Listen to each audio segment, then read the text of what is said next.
Y hoy nos corresponde un tema muy interesante que tiene que ver cómo enfrentar la tentación.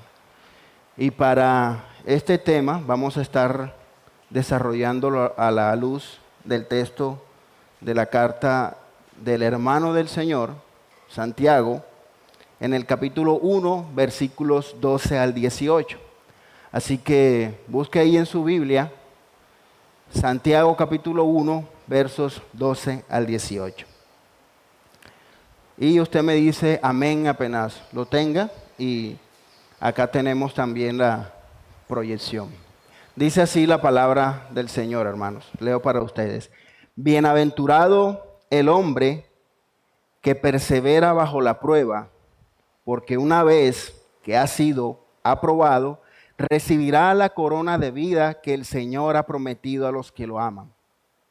Que nadie diga cuando es tentado, soy tentado por Dios, porque Dios no puede ser tentado por el mal y Él mismo no tienta a nadie, sino que cada uno es tentado cuando es llevado y seducido por su propia pasión. Después, cuando la pasión ha concebido, da a luz el pecado. Y cuando el pecado es consumado, engendra la muerte. Amados hermanos míos, no se engañen. Toda buena dádiva y todo don perfecto viene de lo alto, desciende del Padre de las luces, con el cual no hay cambio ni sombra de variación. En el ejercicio de su voluntad, Él nos hizo nacer por la palabra de verdad, para que fuéramos las primicias de sus criaturas. Amén. Esa es la palabra del Señor. Hablando de la tentación, es algo que sin excepción compartimos en nuestras experiencias todos los creyentes alrededor del mundo. Todos compartimos la experiencia de ser tentados o de haber sido tentados en algún momento. Desde el momento en que nos levantamos en la mañana, que ponemos el pie en el piso, y nos acostamos en la noche, enfrentamos un constante asedio, un constante ataque o invitaciones a desviarnos de la voluntad de Dios y a desviarnos de su fidelidad y a ser infieles al Señor. La tentación nos habla al oído. Usted ha visto esos dibujos animados donde tiene aquí uno aquí, tiene el otro acá. Bueno, podría ser una ilustración. Nos susurra, nos habla, nos invita a la desobediencia. Y la libertad o el alivio que la obediencia nos ofrece quiere ser a veces distorsionada por todas estas invitaciones a ser tentado. Y mientras luchamos con estas presiones, a menudo nos sentimos solos, nos sentimos avergonzados e incluso cuestionamos si en realidad somos creyentes. A veces pensamos que por ser tentados dudamos hasta de nuestra salvación. Muchos creyentes operan, o en algún momento nosotros hemos creído el concepto erróneo que la tentación tiene que ver con que nos falta madurez espiritual. Algunos asumen que eventualmente cuando llegamos a cierta madurez no vamos a ser más tentados. Pero si usted va a la tentación de Cristo, usted se dará cuenta que nada tiene que ver con nuestra madurez espiritual. Todos los creyentes, en cualquier época que nos encontremos de nuestro crecimiento espiritual, somos tentados. Ahora, otros consideran que la mera presencia de la tentación es como evidencia de fracaso espiritual, confundiendo ser tentado con ceder a la tentación. Hay una diferencia y vamos a verlo en un momento. No es lo mismo ser tentado que ceder a la tentación. Y quizás lo más peligroso que muchos enfrentan es estar confiados principalmente en su propia fuerza de voluntad para vencer la tentación, sin apreciar plenamente o sin asirnos de los recursos espirituales disponibles que tenemos en Cristo Jesús. El pasaje que hemos leído de Santiago capítulo 1, versículos 12 al 18, vamos a ver como una anatomía de lo que es la tentación. Si usted ha escuchado hablar o ha ido a un anfiteatro, no tanto un anfiteatro, ahora poco que estuve con las niñas y unos hermanos aquí en La Quinta, me llamó la atención el tema de la autopsia de Simón Bolívar. Y hay cosas que quizá usted sabía, pero yo no. Pues muchos piensan y dicen que aquí en Santa Marta fue envenenado, pero la autopsia dice que él murió de tuberculosis. Pero ¿cómo llegaron a esa conclusión? A través de coger un cuerpo, lo que le llaman la autopsia, para conocer las razones. Ahora, en lo que ilustra el apóstol Santiago, el hermano del Señor, que dice que el versículo 15, después cuando la pasión ha concebido, da a luz el pecado, y cuando el pecado es consumado, engendra la muerte. Cuando hay una tentación, cuando hay una caída, hay que buscar la razón, el motivo por el cual esa persona fue tentada y cayó en pecado. Santiago no solo nos advierte sobre los peligros de la tentación, sino que revela los mecanismos internos. Eso es lo que vamos a desmenuzar en el texto. Distingue claramente, como lo decíamos hace un momento, entre prueba y tentación. Y nos recuerda que la inmutable bondad de Dios son nuestro recurso definitivo contra las falsas promesas que ofrece la tentación. Así que, dicho eso, el argumento para la clase de hoy que quiero ofrecerles es el siguiente. La lucha contra la tentación, hoy no hay proyección, así que toca a lo antiguo, anote. La lucha contra la tentación consiste en distinguir entre prueba y deseo interno y vencer confiado en la bondad inmutable de Dios. Les repito, para los que anotan. La lucha contra la tentación consiste en distinguir entre prueba y deseo interno y vencer confiando en la bondad inmutable de Dios. Examinaremos lo que dice entonces el texto, lo que realmente enseña sobre la naturaleza de la tentación y sus fuentes, y más importante aún, cómo podemos enfrentarla con las estrategias que nos da el mismo Evangelio. Nuestro propósito en todas y cada una de estas clases y en la de hoy, que no es la excepción, no es simplemente ofrecer técnicas de autoayuda, porque el título de la serie es cómo enfrentar problemas difíciles, pero no le estamos dando key tips, solamente le estamos dando una visión bíblica de todos esos problemas que nosotros enfrentamos y cómo podemos resistirlos mientras nos apoyamos en la gracia del Señor que nos transforma, que nos ayuda y que es suficiente para nosotros para enfrentarnos a cada uno de esos desafíos, en este caso hoy, el de la tentación. Ahora, vamos entonces a desarrollar el texto y vamos a ver los versículos 12 al 15.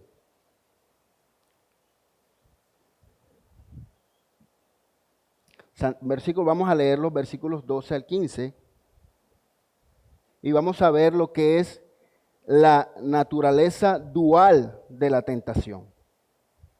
Y ahora les voy a decir de qué estamos hablando ahí con la naturaleza dual de la tentación. Versículos 12 al 15. Dice así: Bienaventurado el hombre que persevera bajo la prueba, porque una vez que ha sido aprobado recibirá la corona de la vida que el Señor ha prometido a los que lo aman. Que nadie diga cuando es tentado, soy tentado por Dios, porque Dios no puede ser tentado por el mal y Él mismo no tienta a nadie, sino que cada uno es tentado cuando es llevado y seducido por su propia pasión. Después, cuando la pasión ha concebido, da a luz el pecado, y cuando el pecado es consumado, engendra la muerte. Ahí vemos claramente la explicación de Santiago de lo que es la tentación. Ahora, lo primero que Santiago dice aquí, y que nos debería llamar la atención primero, es que él dice bienaventurado. Bienaventurado el que resiste la prueba. ¿Por qué? Porque las pruebas constituyen uno de los métodos de Dios para desarrollar en nosotros carácter y fe cristiana. Esta es una forma de hacer posible que crezcamos y desarrollamos paciencia en nuestras vidas, aquí en la tierra, para enfrentar todos los desafíos y problemas. También ha pensado algo para el futuro, en este versículo que él lo dice, recibiremos la corona de vida. Entonces lo primero que hay que pensar y entender acerca de la tentación es que el Señor dice, y fíjense que ya empieza haciendo una diferencia, bienaventurado el que resiste la prueba. Ahora, la misma palabra griega para tentación y prueba es peirasmo. Puede traducir lo mismo. Entonces, esta dualidad nos ayuda a entender las circunstancias externas que Dios soberanamente permite como pruebas para fortalecer nuestra fe, pueden convertirse en tentaciones cuando son mal interpretadas o mal utilizadas. ¿Qué quiere decir eso? Significa que usted está en una prueba y Dios permite esa prueba. ¿Para qué? Para formar su carácter, para hacer crecer su fe y para permitir que usted le conozca más. Esa es la circunstancia de la prueba. Ahora, dentro de las circunstancias de la prueba usted puede tener tentaciones. Porque Dios permita o orqueste la prueba no quiere decir que Él tenga que ver nada con la tentación que usted está padeciendo. Porque el texto está diciendo que Dios no tienta a nadie a hacer el mal. La epístola de Santiago, entonces encontramos en la escuela de las pruebas. Si uno estudia Hebreos y Santiago, habla mucho de las pruebas y las dificultades cristianas. Dios quiere conducir a todos aquellos que le pertenecen hacia una madurez plena como cristianos. Y tiene en realidad la estrategia de usar pruebas para eso. Él prueba a todos sus hijos para ver si de verdad son genuinamente sus hijos. Para separar la cizaña del trigo. Es decir, que solo son creyentes en apariencia aquellos que aparentemente niegan que son tentados. O que pueden decir que nunca son tentados o que se niegan a resistir la tentación. Esos no son creyentes de verdad. Él también quiere proporcionar seguridad y certeza a sus hijos. No deberíamos entonces considerar las pruebas y las dificultades como una evidencia de que no somos hijos de Dios, sino lo contrario. Más bien una prueba de que somos sus hijos porque Él está formando en nosotros el carácter de Cristo. Entonces, más bien preocúpese si usted en algún momento o si usted cree que no está siendo tentado o quizás no está pasando por dificultades. Podríamos poner en duda si algún hermano, algún creyente niega o dice que no está pasando por dificultades, podríamos poner en duda si en realidad es un hijo de Dios. Si usted está teniendo entonces problemas, es una evidencia de que usted pertenece a Cristo. Ahora, las pruebas no necesariamente tienen que ver, una prueba no es igual a tentación, o podría ser igual en tentación porque la prueba nos lleva en circunstancias, de acuerdo a las circunstancias de la prueba, a ser tentados. Pero no quiere decir que Dios sea el origen de esa prueba o de que usted sea tentado al mal o apartarse de él. Mientras Dios tiene muchas metas y objetivos en sus pruebas, la que Santiago ha enfatizado aquí es la paciencia. Dios no solo quiere darle a usted pruebas de que es un verdadero hijo suyo, sino que también quiere en nosotros producir el fruto de la paciencia. El versículos 13 y 14 dice así: cuando alguno es tentado, no diga que es tentado de parte de Dios, porque Dios no puede ser tentado por el mal, ni Él tienta a nadie, sino que cada uno es tentado cuando de su propia concupiscencia es atraído y seducido. Entonces veamos aquí la anatomía de lo que es la tentación. Dios nunca es la fuente de tentación hacia el mal. Eso lo deja claro el texto.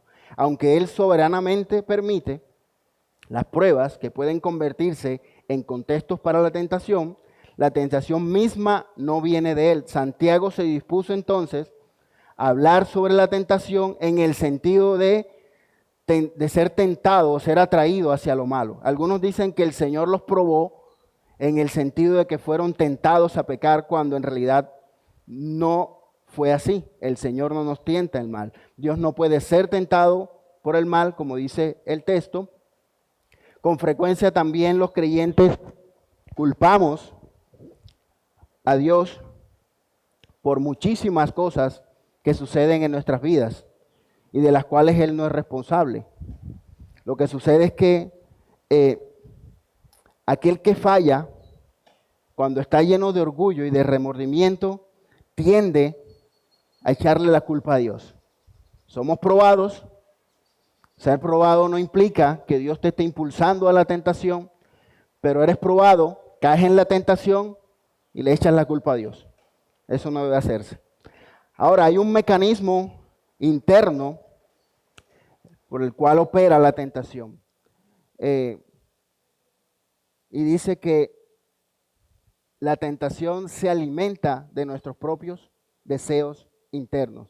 Lo dicen las Escrituras. La tentación opera a través de nuestros propios deseos desordenados y distorsionados. Como dice el texto, la concupiscencia. Santiago utiliza un lenguaje de ser atraído y seducido, sugiriendo que la tentación no es principalmente un deseo externo, una influencia externa, sino un proceso que aprovecha nuestros propios instintos y anhelos y deseos y los distorsiona y nos lleva a pecar y apartarnos del Señor. Ahora, si podríamos mirar qué ilustración está utilizando Santiago, nosotros podríamos definirlo, es decir, somos atraídos por nuestra propia concupiscencia, vemos lo que es cualquier cosa, somos atraídos hacia eso, picamos el anzuelo y caemos en el pecado y al rato estamos fritos en el sartén. Entonces, como decimos popularmente, el pez muere por la boca. El pez ve la carnada y se ve tentado a morder la carnada. Cuando el pez toma la carnada, repentinamente es sacado del agua y paga su inocencia con su propia vida. Pero el hombre no puede alegar delante de Dios inocencia cuando cede a la tentación. Así lo señala específicamente Santiago. Cada uno es tentado por su propio mal deseo. Dicho mal deseo priva al hombre de cualquier excusa o intención de colocar la culpa en alguien o algo fuera de sí mismo. Nuestra naturaleza caída, pecaminosa, distorsionada, es la que nos tienta a apartarnos del Señor. Es la que nos tienta a rebelarnos contra Él y caer en la tentación. Dice el versículo 15, después cuando la pasión ha concebido, da a luz pecado, y cuando el pecado es consumado, engendra la muerte. Santiago describe la tentación una vez más utilizando una metáfora: concepción, nacimiento y maduración. Mostramos la trayectoria natural de la tentación. Dios creó los deseos, es decir, los deseos que nosotros tenemos, las pasiones que se agitan en nuestro interior son necesarias, pero no necesariamente son pecaminosas, ya que nos han sido dadas para que podamos vivir una vida equilibrada. Dios nos ha hecho con emociones, con deseos, con pasiones, pero estos deseos, estos anhelos, estas pasiones han sido distorsionadas por el pecado. Pero ellas han sido dadas para que nosotros, entre otras cosas, podamos disfrutar de una manera equilibrada todo lo que Dios nos ha dado y nos ha bendecido. Entonces tenemos el deseo de comer y de beber para que cuidemos nuestros cuerpos. Ese es un deseo natural. Ya que usted quiera alimentarse no sé de qué, ya es diferente. Ya que usted quiera beber no sé qué cosas, ya es diferente. Cuando controlamos debidamente nuestros deseos, vivimos vidas normales. Pero cuando nos olvidamos de los límites y de los controles, los deseos se desbordan. Y cuando esto sucede, comienza la concesión y el pecado se desarrolla y con el tiempo nace el pecado, que termina finalmente en la muerte. Dios nos ha hecho con deseos de comer, con deseos de tener buena salud, con deseos sexuales, pero eso no implica que por el deseo sexual yo tenga que caer en fornicación o en adulterio, porque para eso Dios ha creado el matrimonio, para satisfacer esos deseos. Alguien escribió, desde su nacimiento el pecado está desde su nacimiento el pecado está preñado de la muerte. Nosotros nacemos siendo pecadores. En pecado me concibió mi madre, dijo el salmista. Romanos 7:5 dice, porque mientras estábamos en la carne, Romanos 7:5, para los que anotan, porque mientras estábamos en la carne, las pasiones pecaminosas despertadas por la ley actuaban en los miembros de nuestro cuerpo a fin de llevar fruto para muerte. Es decir, si estamos en la carne, las pasiones pecaminosas que nos atraen hacia la desobediencia a Dios, actúan en nosotros y al final, si nos dejamos llevar por esas pasiones de la carne, eso termina en la muerte. Por eso es que necesitamos de la ayuda del Señor y de su gracia y de su Espíritu, para que ya no andemos en la carne, sino que andemos en el Espíritu. La sola experiencia de ser tentado no indica fracaso espiritual, ya lo dije hace un momento, ni inmadurez. Cristo mismo, quien estaba sin pecado, fue tentado en todo según nuestra semejanza. Hebreos 4:15. Cristo fue tentado en todo, pero sin pecado. Hebreos 4:15. Porque no tenemos un sumo sacerdote que no pueda compadecerse de nuestras flaquezas, sino uno que ha sido tentado en todo como nosotros, pero sin pecado.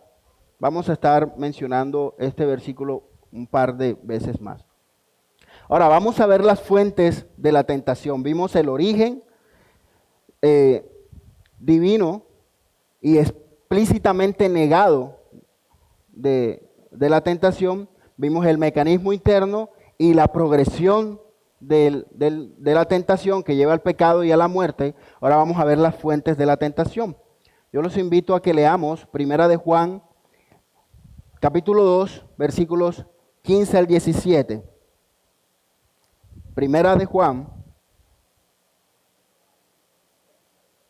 capítulo 2, versículos 15 al 17.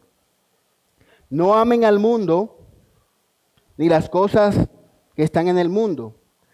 Si alguien ama al mundo, el amor del Padre no está en él. Porque todo lo que hay en el mundo, la pasión de la carne, la pasión de los ojos y la arrogancia de la vida no proviene del Padre, sino del mundo. El mundo pasa y también sus pasiones, pero el que hace la voluntad de Dios permanece para siempre. Las fuentes de la tentación. Ahora, lo primero que vemos ahí y que quiero mencionarles es que una de las primeras fuentes de la tentación somos nosotros mismos. Es decir, viene de nuestros propios deseos, de nuestra propia concupiscencia, de nuestras propias pasiones distorsionadas. Entonces, la primera fuente de la tentación es la carne. Santiago ya ha destacado que nuestros propios deseos constituyen el campo de batalla interno, donde la tentación encuentra tierra fértil en nosotros mismos. Gálatas 5:17 dice, porque el deseo de la carne es contra el espíritu y el del espíritu es contra la carne. Pues estos se ponen el uno al otro de manera que ustedes no pueden hacer lo que deseen. Incluso después de la regeneración los cristianos experimentan conflicto interno de deseos. Es decir, cuando usted se hace creyente, cuando el Señor cambia su corazón, lo sella con el Espíritu Santo, lo que tiene que pasar no es que usted deja de ser tentado a hacer lo malo. Lo que pasa es que usted es tentado a hacer lo malo, pero usted no es llevado fácilmente a hacer lo malo, sino que usted batalla. En su nueva naturaleza, usted batalla contra la tentación y contra los deseos de hacer el pecado. Primera fuente de tentación, la carne. Segundo, el mundo, que fue el texto que acabamos de leer de Primera de Juan. No amen al mundo ni las cosas que están en el mundo. Si alguien ama al mundo, el amor del Padre no está en él. Porque todo lo que hay en el mundo, la pasión de la carne, ahí vemos que es una de los primeros orígenes del pecado, nuestra propia carne, la pasión de los ojos, la arrogancia. Esto no proviene del Padre, sino del mundo. El mundo aquí, ustedes entienden que no se refiere a las personas, sino que se refiere a toda creación material y todo el sistema de valores que va en contra de la voluntad de Dios y que nos atrae a apartarnos de Él. Este sistema en el que estamos, o este mundo caído, es el que en todo momento se opone a Dios y se opone a sus hijos.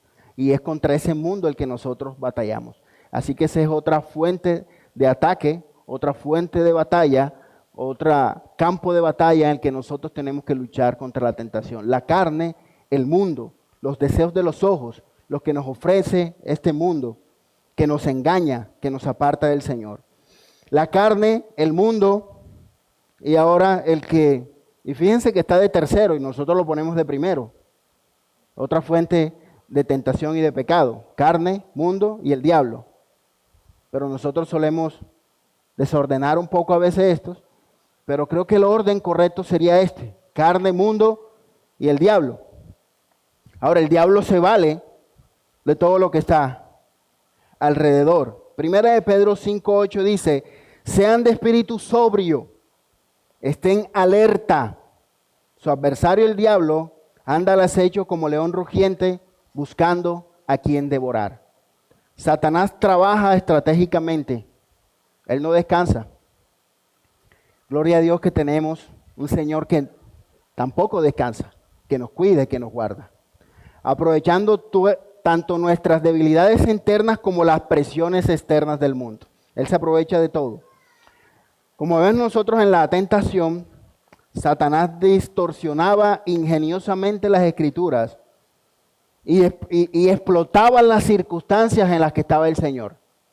El Señor tenía hambre, tenía sed, y Él explotó. Y Él aprovechó esas circunstancias para distorsionar las escrituras y así crear la tentación. Y fíjense que el Satanás es muy sagaz en eso, porque debido a las circunstancias nosotros podemos estar tentados a apartarnos del Señor pensando que es razonable lo que Satanás nos está ofreciendo. Porque es que yo tengo que trabajar para llevar comida a la casa, tengo que pagar arriendo, tengo que pagar servicios, tengo que pagar colegios. Entonces es válido hacer un negocio que no es correcto para yo poder llevar sustento a la casa. Y Satanás podría aprovecharse de esas circunstancias para desviarnos, para apartarnos de Él. Entonces lo que hacemos es frenar o estancarnos o caernos y no llegar a la madurez que Dios quiere que nosotros lleguemos cuando estamos enfrentando esa prueba. Es decir, caer en la tentación lo que trunca es el proceso de madurez de nosotros. Lo que trunca es el proceso de conocer más a Dios de lo que Él quiere que nosotros le conozcamos. Vamos a ver algunas estrategias divinas para enfrentar la tentación. Ya vimos el origen de la tentación o la naturaleza dual de la tentación. Establecimos la diferencia en lo que es la prueba y la tentación. Vimos que no tiene nada que ver la tentación con Dios. Él no es el que origina la tentación. Y la progresión del pecado. Vimos las fuentes de la tentación, la carne, el mundo y el diablo. Ahora vemos la estrategia que el Señor nos ofrece aquí mismo en el versículo 16. Entonces, habiendo expuesto la anatomía de la tentación, Santiago va descansando hacia la solución divina, comenzando con una advertencia muy puntual contra el engaño. Amados hermanos, no se engañen.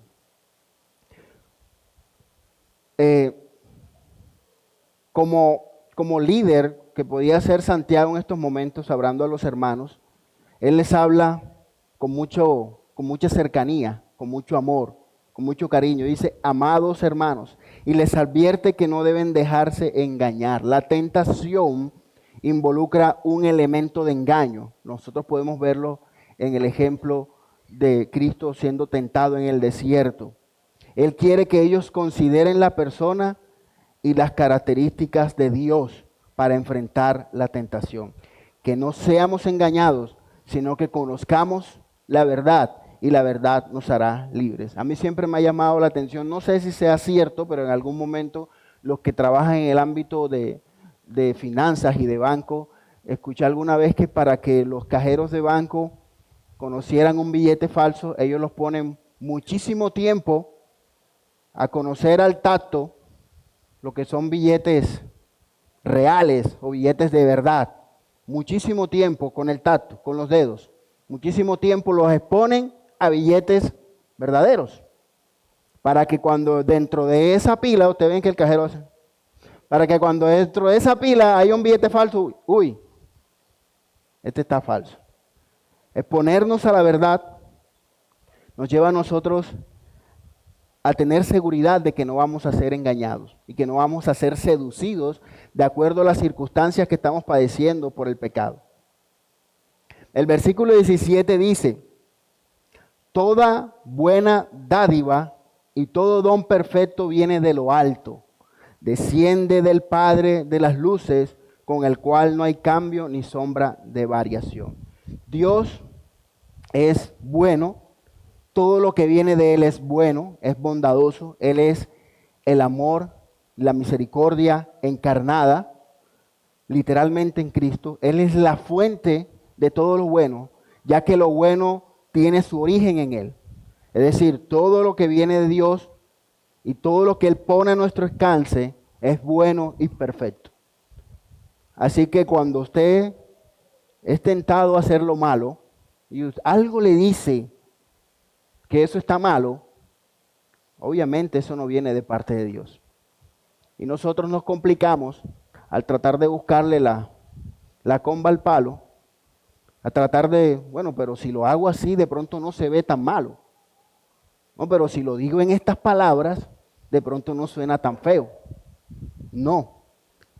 Gracias a Dios que el Espíritu Santo, si usted tiene el Espíritu Santo, le redarguye. Y es bueno hacerle caso al Espíritu Santo cuando Él nos redarguye acerca de que estamos siendo desviados a lo malo. A diferencia de las promesas falsas de la tentación, aunque por falsas no significa que no sean atractivas, las promesas de la tentación, los dones de Dios son genuinamente buenos y satisfactorios. La descripción de Dios como el Padre de las luces, en el cual no hay mudanza, directamente contrasta con la cambiante naturaleza del placer pecaminoso. Es decir, pueda que hoy tú puedas superar la tentación a ser atraído hacia la pornografía porque utilizaste algunos mecanismos. Ahorita vamos a ver algunos mecanismos prácticos para vencer la tentación. Pueda que tú venzas tu problema o tu adicción a la pornografía, pero no significa que tú no seguirás siendo atacado o seducido por otras pasiones y por otros deseos. Va a seguir habiendo. Ahora, la bondad constante de Dios es nuestra defensa contra la mentira. Y es lo que necesitamos buscar para nosotros satisfacernos. No necesitamos buscar fuera nada del Señor para satisfacernos. Ahora, la inmutable bondad de Dios es la que nos anima a pensar que cualquier cosa que no proviene de Él, nosotros finalmente o seguramente o necesariamente debemos desecharla. Otra estrategia para nosotros combatir la tentación, primero es entender que todo lo que viene de Dios es bueno. Ahora, nuestra identidad en Cristo es la otra herramienta que el Señor nos da y está en el versículo 18 también. En el ejercicio de su voluntad, Él nos hizo nacer por la palabra de verdad, para que fuéramos las primicias de sus criaturas. Al tú creer en la palabra, al tú creer en el Evangelio, como dice Efesios, tú eres sellado con el Espíritu Santo y ahora tienes una nueva naturaleza. Ahora tienes una nueva identidad en Cristo. Y basado en esa nueva identidad, nos recuerda que ya nosotros no andamos en la carne, sino en el Espíritu. Que ya no somos hijos y herederos del mundo, sino que somos hijos y herederos de Dios. Santiago recuerda a sus lectores su regeneración. Es decir, Dios nos ha hecho nacer de nuevo.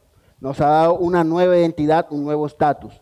Este nuevo nacimiento no solo cambia nuestro estatus legal, sino que implanta nuevos deseos y capacidades como primicias, como literalmente lo dice el texto, primicias. Los creyentes son los primeros frutos de la nueva creación de Dios. ¿No le parece eso maravilloso? Algún día estaremos en la nueva Jerusalén, la nueva creación de Dios, y nosotros somos las primicias de esa nueva creación.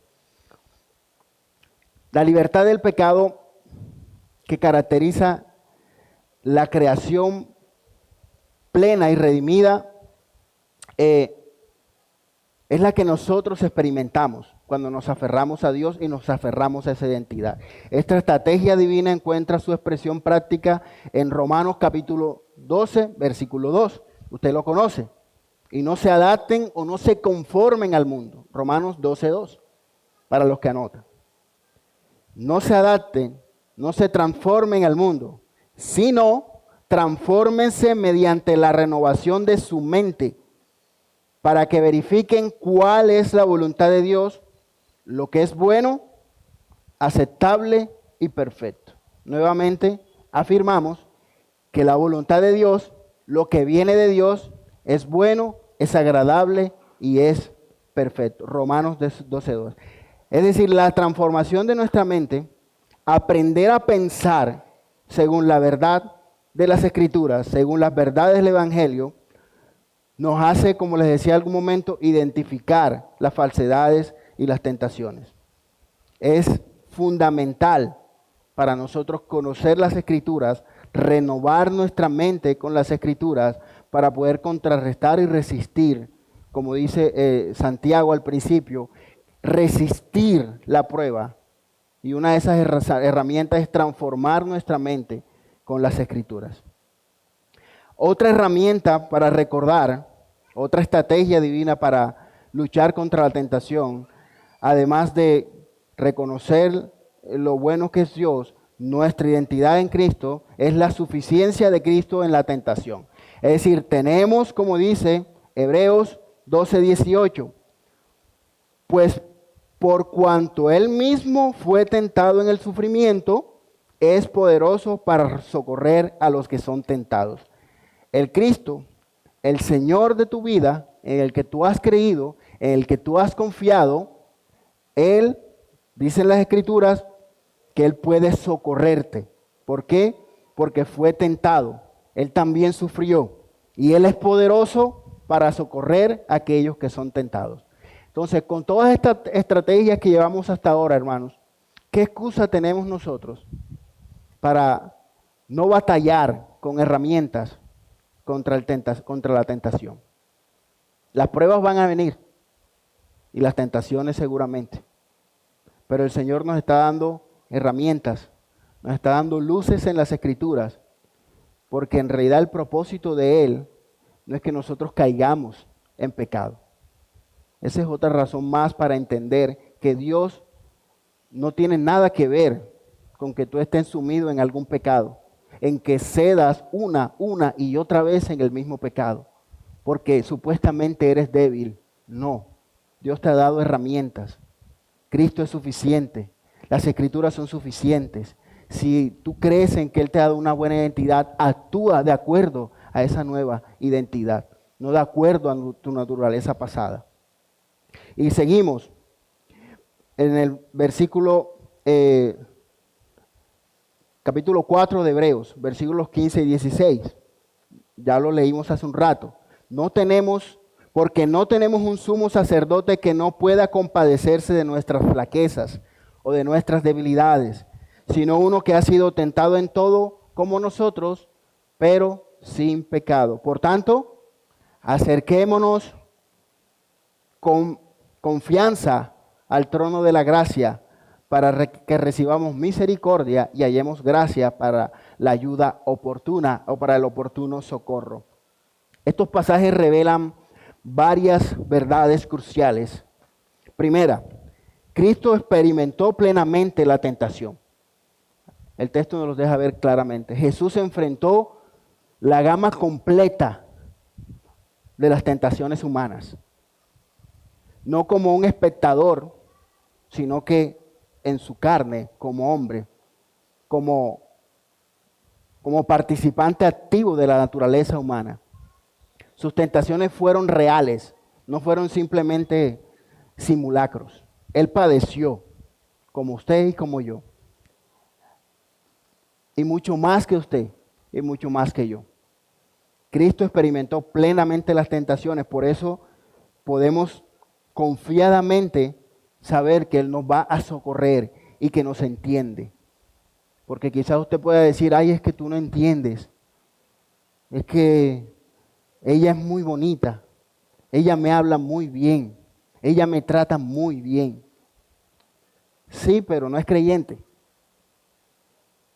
Él o ella no es creyente. Y las escrituras son caras. Cristo resistió victoriosamente, otra verdad que encontramos en estos textos. A diferencia de nosotros, Jesús nunca cedió a la tentación. Su resistencia perfecta demuestra que la tentación, aunque poderosa, no es irresistible. Ay, es que yo no puedo. El Señor nos demuestra que con su ayuda nosotros sí podemos.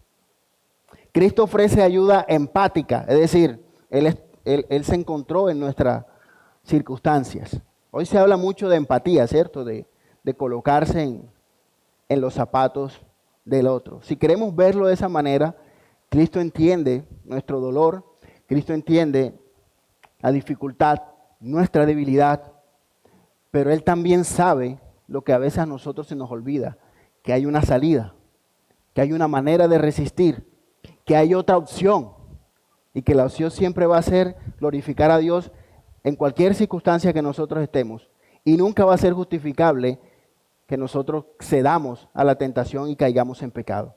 Aunque podemos acercarnos a Él después de haber caído y después de haber pecado y podemos hallar en Él perdón y podemos hallar en Él restauración. Pero eso no nos da la libertad de poder caer en el ejercicio de ceder una y otra vez a la misma tentación. Cristo proporciona gracia accesible. La invitación a acercarnos confiadamente al trono de la gracia establece el método práctico para recibir ayuda, oración confiada basada en la obra mediadora de Cristo. ¿Cuál es nuestro problema o uno de nuestros tantos problemas en la batalla contra la tentación? Que creemos que podemos solos. Que creemos que podemos solos. Usted puede estar pasando por dificultades en las cuales es tentado a hablarle mal a su esposa, a hablarle mal a sus hijos, a hablar mal en el trabajo a sus compañeros. Es tentado por su economía apretada y difícil, que todos padecemos eso, hacerle un arreglo al contador, hacerle un arreglo a... Ustedes saben de lo que les hablo, ¿verdad? Hacer diferentes cosas, podemos ser tentados. Buscamos la solución bajo nuestros propios medios. Pero aquí Santiago y la palabra de Dios nos está diciendo que nosotros podemos llegar delante de Él, humillarnos delante de Él y decirle, Señor, yo no puedo con esto. Tu palabra dice que tú me darás la salida. Tu palabra dice que tú padeciste lo mismo, que tú venciste. Yo necesito que tú me des también a mí la victoria. No quiero pecar, no quiero defraudarte, no quiero caer en esta tentación. ¿Sí ven cómo hace la diferencia? La manera en cómo enfrentamos a verse la tentación no es correr a buscar cómo soluciono. Tenemos a un Dios sentado en el trono, que Él se compadece de nosotros, que Él conoce nuestras debilidades, que Él conoce las circunstancias por las que estamos pasando, que aunque Él no es origen de la tentación, Él sí nos da las herramientas para resistir la tentación. Es solo a través de nuestra identificación con la muerte de Cristo, al experimentar el pecado y su resurrección en la nueva vida, que podemos experimentar verdaderamente la libertad de la tiranía de la tentación. Vamos a finalizar ya, y cuando digo finalizar, vamos a ver algunas aplicaciones prácticas. Recuerden que estas aplicaciones no tienen nada que ver con tips de superación, sino que tienen que ver con la manera bíblica para nosotros enfrentarnos a cada uno de estos problemas. Ahora, lo primero que tenemos que hacer es reconocer que vamos a ser tentados, que es normal ser tentados. La tentación es una experiencia normal y universal en la vida cristiana y de todo creyente. Decíamos hace un rato que con demasiada frecuencia nosotros los cristianos interpretamos la presencia continua de la tentación como evidencia de inmadurez e incluso de que no tenemos fe. Esta perspectiva errónea nos conduce a la desesperación y nos conduce a una resistencia debilitada. Ahora, debemos recordar que la tentación en sí misma no es pecado. Jesús era perfecto, fue tentado en todo según nuestra semejanza, como dice Hebreos.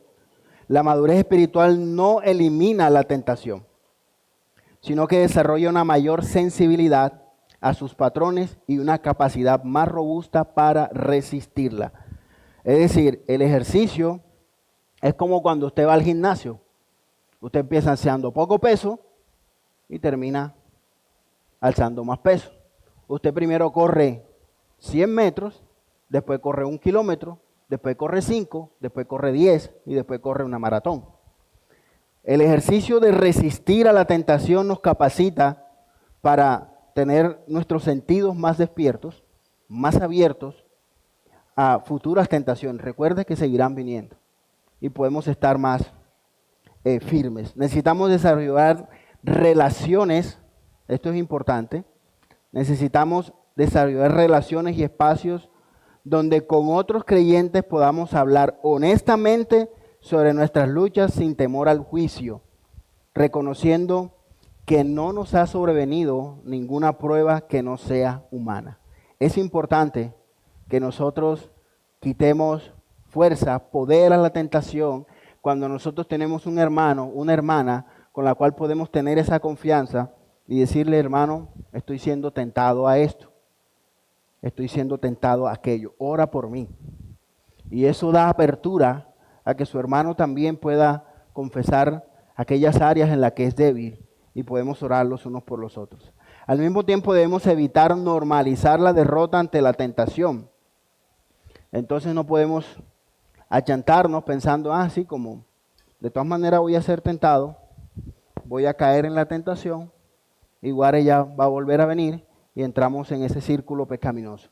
El mismo pasaje que reconoce la universalidad de la tentación también promete que Dios es fiel, que no nos dejará ser tentados más de lo que podamos resistir. Ahora, vamos para desarrollar estrategias prácticas en nuestra batalla contra la tentación. Una de las cosas que podemos hacer es identificar patrones personales. ¿Qué quiere decir? Cada creyente, cada uno de nosotros debe aprender a reconocer sus propias debilidades o vulnerabilidades específicas y los patrones que típicamente proceden de la tentación en su vida. Si a usted se le sale un madrazo cada vez que se machuca un dedo, usted lo anota. No me puedo golpear, no me puedo machucar, no me puedo tropezar porque digo malas palabras. ¿Sí? Entonces eso lo hace consciente a usted. Si usted se pone de mal genio cada vez que llega de la calle y los muchachos, sus hijos, sus hijas, no han barrido ni la calle, entonces los que se criaron en esa época en que las mamás, wow, eso era increíble. Nunca era suficiente lo que uno hacía cuando la mamá salía y ella llegaba a la casa. ¿Cierto, hermana? Nunca es suficiente. Ahora, si usted es tentada a eso, usted anótelo. Ah, ya. Me saca la piedra esto, me saca la piedra aquello.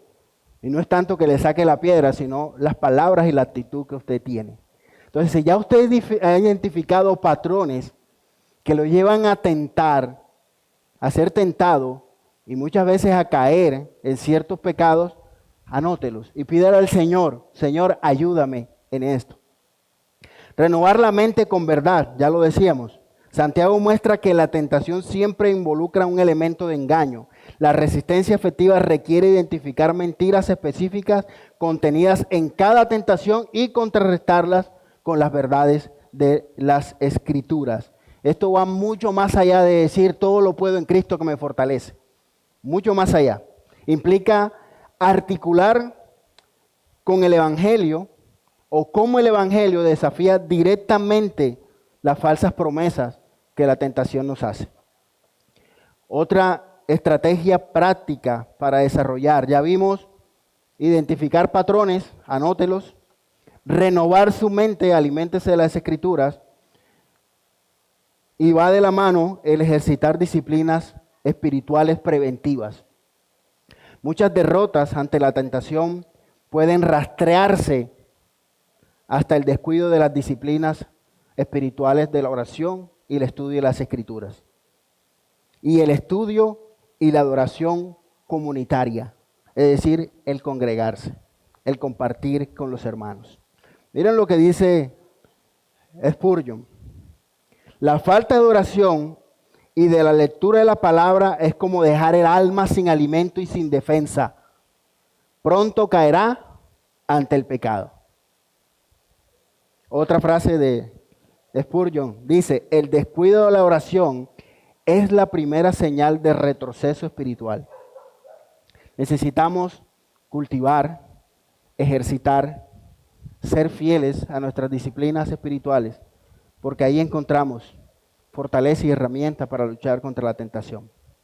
Ahora, otra mucho más práctica, si quieren una más práctica, y solo voy a mencionar el ejemplo de José.